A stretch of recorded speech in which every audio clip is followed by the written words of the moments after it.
Hello and welcome to the Womb Centered Healing Podcast. I'm Sama Morningstar and I have Odessa here with me today. Thank you so much for joining us, Odessa.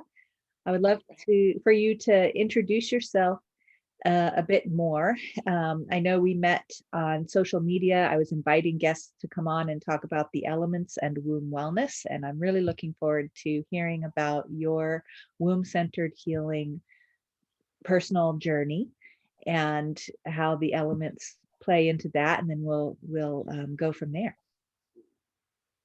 Awesome. Well, thank you so much for the invitation and to come and share with your platform, Sama. I appreciate it.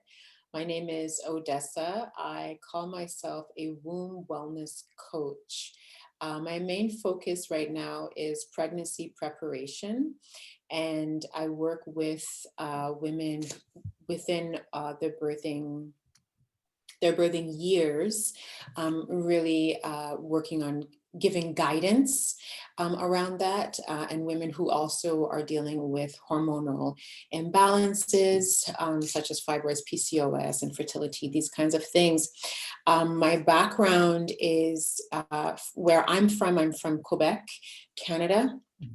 And in Quebec, I'm a naturopath. I'm also awaiting to do my final massage to become a registered massage therapist. I'm a birth and postpartum doula. I do a lot of different things. I'm very passionate about wellness and healing, and I very much believe that it's time for us to reclaim the medicine that is available to us. And so this is what started my journey in terms of the desire to learn natural medicine, and how it became more focused on women's medicine as I worked through my own illnesses or imbalances, with long cycles, irregular cycles, heavy cycles, oh my goodness, cycles. And I think for me, one of the biggest pieces that started me on the journey was when I found out that I was having a baby girl. I said to myself, I don't think I know anything to offer her. I felt like that, and so that really inspired me, like, how come I don't know? And I really felt as though I was missing something. And so that really sparked the journey, the beginning of that journey for me of womb-centered healing and wellness. Wonderful. I've heard this often with moms of daughters awakening to this question of, what do I have to offer my daughter? What do I want to give her that I didn't receive? And what is that? Like pulling it out of the blue, out of the red, out of nowhere, rediscovering it, reaching wherever we need to reach to find that wisdom. So I'm so glad that sparked you too. And I'm curious to hear more about some of the imbalances that you personally were struggling with, and some of the initial aha moments when you started to recognize them as signs of imbalance, and perhaps even how those experiences inspired your professional development journey. I'm imagining that there was a reason you decided to go study to become a naturopath. There was a reason you decided to become a massage therapist and a doula, birth and postpartum doula. And so I'm curious how your personal journey of addressing some of the imbalances that were causing pain or suffering in your life sparked you to learn more and to be able to help others. Yeah, so I grew up as a tomboy, and there's nothing wrong with being a tomboy. But I also grew up, I really did feel as though I was disconnected from being feminine. And that I didn't recognize that until maybe the age of 16, 17, like really start to recognize it. Like, I just felt like, okay, there's something about femininity and womanhood that I was not connecting to. With regards to my cycles were just really heavy, 7 days, 8 days, lots of bleeding, lots of, pad changing, lots of like painkillers. Um, I was also very irregular. So I'd missed 3 months or 6 months. And we didn't know what was going on, right? Doctors were suggesting, was it endometriosis? Was it PCOS? But nothing was conclusive. So I was just completely inconclusive. And so when getting into my 20s, when I started that process of researching natural medicine, because from a young child, I wanted to do medicine, but not quite orthodox medicine, Occidental. And getting into my 20s, I was introduced to natural medicine. And I was actually introduced to Queen Afua. And within the African-American, the melanated community, she's one of the pioneers, or she is the pioneer for womb wellness within our community. And right around that time, I was like, okay, well, this inspiration, it was a response for me, because I was like, okay, I'm just surrounded by very, what I would describe as very masculine, dominant women, and there's nothing wrong with having masculinity, but when it's dominant and it, takes over, then the disharmonies can start to show up in other areas, right? Because everything has its polarity, it has its duality, right? So so that was one thing that got me into that journey. But being in the hospital with my daughter, and asking questions and not feeling as though I was heard, or the assumption that this was happening to me, because I'm a very sensitive person and I can feel what's happening, and so I can communicate things that you wouldn't necessarily expect a patient to communicate with you, right? So when I started having these conversations with my doctors very quietly, right? Because I still wasn't sure what I was feeling, but I knew it wasn't right. And they were dissuading me, like, no, no, what you're feeling is not this. You'll be okay. Just take these painkillers. It's like, no, there was more. And it was very frustrating. And so the pièce de résistance, the piece that really broke the camel's back for me, was when my daughter, she got salmonella poisoning at the age of 3 months. Yeah, and we were vegan at the time. So I was like, okay, so where is this coming from? But what really got me was when I brought her to the hospital, and I had her diaper was rolled up because her fecal matter was avocado green. And I'm like, this is it wasn't normal for her age. And I brought it there, and the first doctor was like, well, just bring it here. And well, the first doctor, he poked at it with his pencil, like just pushed it around, like pushed the diaper around. It didn't look as though it was within protocol, right? The way that he was treating the specimen or anything like that, I didn't like it. And then he told me what to do, and I brought it to the testing. Testing never tested it. I called the hospital again, and had to, like, my daughter could have died. When we finally had the testing and everything done, it turns out that that's what she had. It went out of her system. Luckily, I knew what I was, some stuff, so I was able to help her. But right there for me, the experience of going into the hospital as a birthing woman, being in the hospital with my child. I mean, I didn't even mention, other issues that we had, in between having her and then going back that time for salmonella. It's just, so that really motivated my healing journey. And so I began just looking at that natural medicine, balancing my hormones, seeing that, okay, well, the herbs are helping and the food is changing, what's happening for me, but also using the stones. I put crystals in my pocket, and the menstrual pain went away. It was like, what is this magic? Like, this is beautiful. When the medicine really, really came to my rescue was when I was deep, deep in the throes of postpartum depression, Mm. deep in the throes of postpartum depression. Sometimes I laugh with my husband jokingly now, but I'm like, you shouldn't have allowed me out. Like I really had a rough time. And it was because I knew that medicine, right? That I was able to, nurture myself and still communicate with my doctors and, like hear my friends and, go and see the therapist and come back to myself and do the work, that was missing in the care system, like no one's going to tell me, like where you should go and what you should do. And so being able to nurse myself,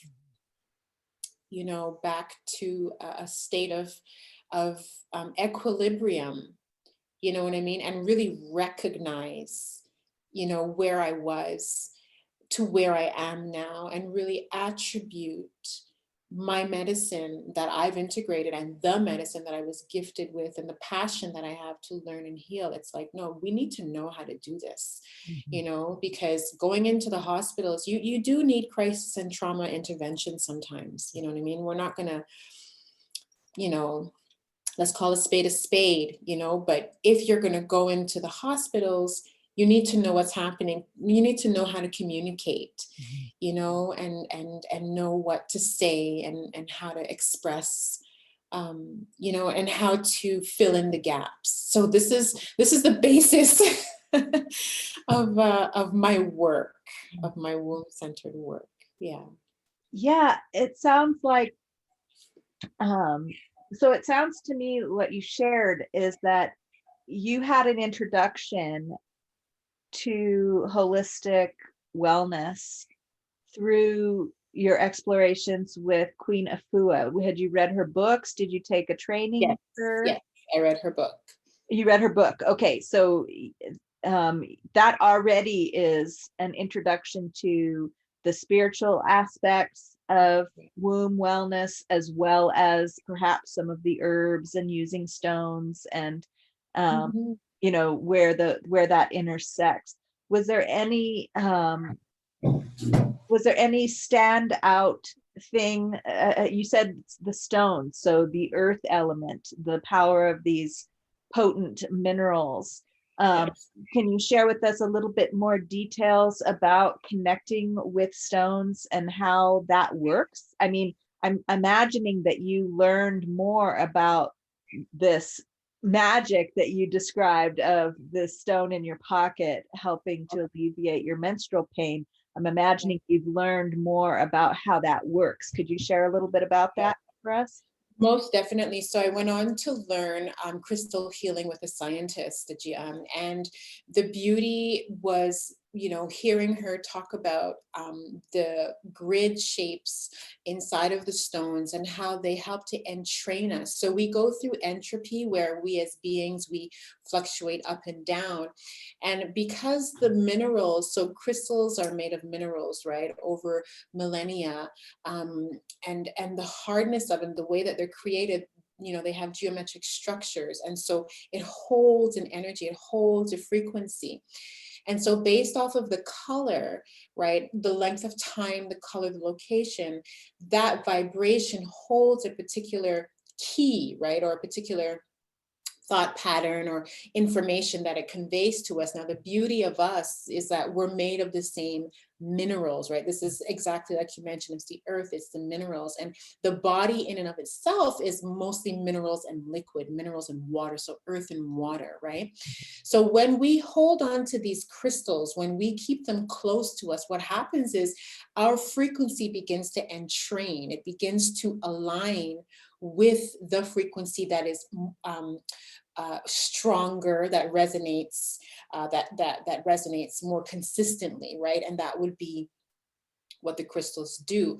And so by attuning the crystals, either by sound, right, learning to raise the vibration by sound, putting it in the sun, burying it in the earth, doing full cleanses, however you do, washing it with water, you're able to, you're able to remove um, excessive information that can be blocking the transmission of energy, because crystals emit, stones are only receptive, crystals emit.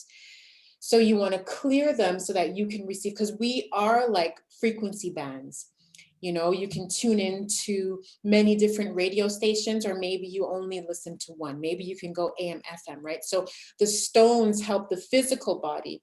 They can help with blood flow. They can help with turning up hunger. They can help with, moving, chi. They can do a lot of different things based off of the structure and the color. And then when we look at how those structures and colors, because we're made of the same things, when we look at how it translates into our physical matter, then, the possibilities are endless. I could go on for hours about this. I love this stuff.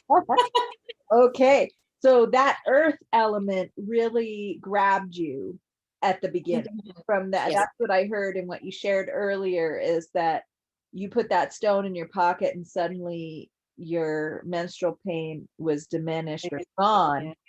And that said to you, wait a second, nobody has ever been able to help me with this before. And suddenly I have a rock in my pocket and something's happening here. So that was a big aha moment, it sounds like to me, which then inspired you to go on and study with this crystal scientist. And now it sounds like you have all of this to help people who come to you with these similar things. And so is there a process that you go through with people to assess where they're at and determine what crystals or stones might be most helpful for them? Sure, I do. So basically, when someone is coming to work with me, I'm looking at all of the elements. I'm looking at how the elements are made up in your body, right? And so we're looking at even how you interact with them, like what kind of distractions do you mostly adhere to, right? Do you collect energy? Do you collect information? That's more air stuff. Are you stubborn? Do you move slowly with stuff? That's more earth element, right? Are you way too emotional with things? That's more water. Are you quick to judge and aggressive? That's more fire. So we're looking at this in your life, in your habits, in your charts, in everything. And then we're looking at what organs are in and out of balance, which senses, right, are you more attuned to? And so looking at this, and then we can really start deducing, we can start looking at your health, right? And then we can even look, okay, spiritually, mentally, like where are you, with these different things? Like you might respond a little bit more to this than that, right? So based off of this, so I integrate stones into my work, but that's not where my main focus is. My main focus is really much on the person. And if they're asking specifically for stone healing, then I will prepare something based off of the chakras. So you'll give me the information off of each chakra. And then I'm looking at your numbers. I'm looking at, just kind of matching like that with the vibration. Like someone the other day was saying, she experienced something and needed pink stones, right?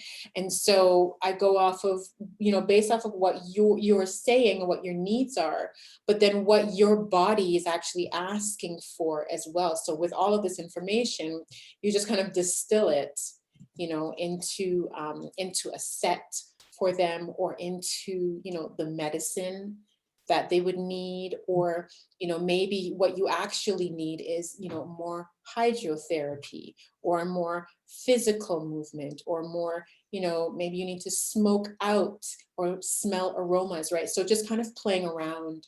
Mm-hmm. Yeah. And so it sounds like you learned about all of these different approaches, the hydrotherapy, the using smoke or fumigation, Yes. Using aroma, using stones, using I'm imagining you also would have herbal Yes, herbs and nutrition. herbs and nutritional movement practices, breath practices. I'm imagining you might work with breath. You learned a lot of this, or a combination of all of these things in naturopath school in Canada, right?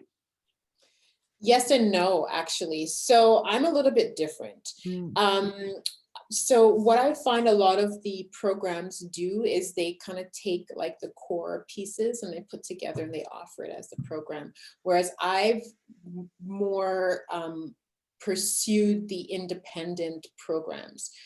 And I've gathered up. I am accredited as the naturopath, but I didn't do like a 3-year comprehensive. Like I went and I studied Chinese medicine, then I went and I studied color therapy, then I went and I studied reflexology, then I went and I studied food, then I went and I studied herbs, right? So like I went to specialize because like there's just way too much, and I know there's way too much information out there, and I really feel like we need to give the medicine its due diligence, and recognize that, especially if we're giving it the due diligence, like you had to study decades. Mm-hmm. You Yeah. know, you have to study decades before you were handed the baton. And so you were able to compile various Programs, study accredited programs, programs, accredited programs from different teachers of these different specialized different programs from different study, schools. Yeah. and take it to this portfolio and take it to the naturopathic accrediting organization in Canada and say, I have these many hours, and it all added up to equate. This is in Quebec, yes. And so as I'm in Ontario now, I'm going for Ontario standards, which are even more rigorous than Quebec. So just continuing, yeah, because I find especially like, and I think that you might have experienced sometimes, registered health practitioners tend to look down on this kind of work. I'm very much about making sure that they recognize the validity. Right. And having that certification is really helpful for that. And also we learn things when we go through a certification process of how to communicate, like you were talking about earlier, how to communicate in a way to allopathic, or like what you said, occidental medical practitioners, that clues them into the validity of some of these practices, which you're demonstrating even today in this conversation about how you described how crystals work, for example. I don't know how well that would work with medical doctors to describe. To me, it worked great. But to medical doctors, you know what? What? You know what? I actually had a conversation. I've had some conversations. My daughter laughs at me with an optometrist one time, and the other day I had one with a nurse in the ER. So with the optometrist, I said to her, I said, "Are you familiar with iridology?" And she says, yeah, we put that up there with pseudoscience, astrology and all that pseudoscience. I said, oh, did you know that every single one of those doctors under Hippocrates had to learn astrology before they were treating their patients? And she just had to stop, because I just went on. I went, and she just stopped, like, oh, really? Like, yeah. So, and I just went into the physiology of it. And she had to kind of pay attention. When I went I was in the hospital, I had to go into Emerge for something, and I have a tattoo, and my tattoo resembles the caduceus, right, the uraeus. And the nurse was asking me a question. I was talking to her, and I mean, she opened up, so I opened up a little bit, and I said to her, I said, the medical symbol for medicine, the RX, that's the only remaining glyph from medical astrology. And she looked at me. I said, yeah. That's me. I'm that person. I think it's important, that they recouncze that, there was a split, and we need to bring this back in because it's detrimental. Yeah. We could have a whole nother podcast episode about that topic. Now we've got 3 lined up, one just about stone and crystals, and one about the split between the more esoteric approaches to healing and modern medicine, and how detrimental that is. We could that could be a title right there of a podcast episode. So, our time is running out. I want to thank you so much for sharing your wisdom here with us today. And if someone wanted to get in touch with you, how might they do so? I am on social media. They can find me at Cultivate Your Own Wellness on Instagram and Facebook. And they can also find me at Pregnancy Prep with Odessa on Instagram.